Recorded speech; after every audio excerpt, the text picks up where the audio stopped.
Cease fire के कुछ घंटे बाद ही पाकिस्तान ने उल्लंघन किया है और इसके बाद विदेश मंत्रालय ने बयान भी जारी किया है।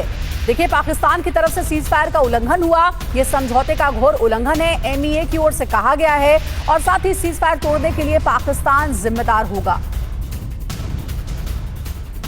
भारत और पाकिस्तान के डीजीएमओज के बीच जो पिछले कुछ दिन से चल रही सैन्य कार्रवाई को रोकने का समझौता को हुआ था, पिछले कुछ घंटों से इस समझौते का पाकिस्तान की ओर से घोर उल्लंघन हो रहा है। भारतीय सेना जवाबी कार्रवाई कर रही है और इस सीमा अतिक्रमण से निपट रही है। ये अतिक्रमण अत्यंत ही निंदनीय है और पाकिस्तान इनके लिए जिम्मेदार है। हमारा मानना है कि पाकिस्तान इस स्थिति को ठीक से समझे और इस अतिक्रमण को रोकने के लिए तुरंत उचित कार्रवाई करे। सेना ने इस स्थिति पर कड़ी नज़र रखी हुई है और उसे किसी भी अतिक्रमण से निपटने के लिए ठोस और सख्त कदम उठाने के लिए आदेश दे दिए गए हैं। और चलिए अब आपको बताते हैं, संघर्ष विराम यानी जो सीज फायर है, समझौते के कुछ घंटों बाद ही पाकिस्तान ने कहां पर सीज फायर का उल्लंघन किया।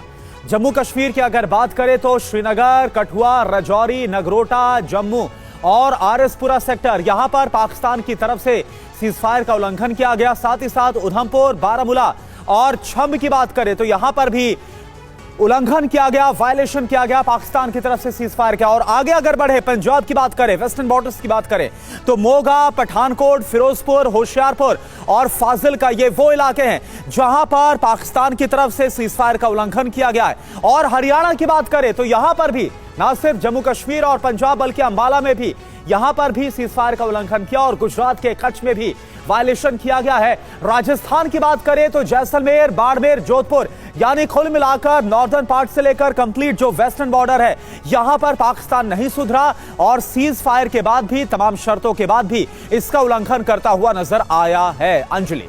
बिल्कुल, और जितेंद्र इसी खबर पर ज्यादा जानकारी हम तक पहुंचाएंगे। जितेंद्र, एमईए की ओर से कहा गया है कि सीज फायर की घोषणा हो गई, दोनों देशों के बीच बातचीत हो गई, उसके बाद भी हम देख रहे हैं कि सीज फायर का उल्लंघन पाकिस्तान की ओर से किया जा रहा है और अब आगे कुछ भी होता है तो उसका जिम्मेदार सिर्फ और सिर्फ पाकिस्तान होगा। क्या जानकारी है इस बारे में?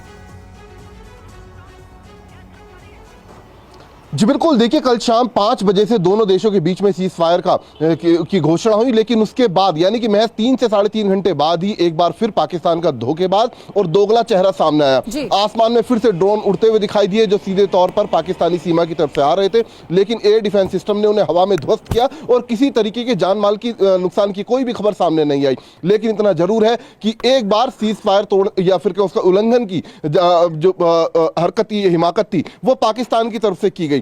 इस वक्त मैं श्रीनगर में मौजूद हूं और कल रात भी श्रीनगर में तकरीबन 50 से 60 ड्रोन आसमान में देखे गए जिन्हें तुरंत एयर डिफेंस सिस्टम ने ध्वस्त किया और उसके कुछ देर बाद ही तुरंत विदेश मंत्रालय की तरफ से घोषणा की गई कि पाकिस्तान की तरफ से एक बार फिर जो सीज फायर का उल्लंघन किया गया और हमारी सेना पाकिस्तान को उनकी भाषा में जवाब दे रही है।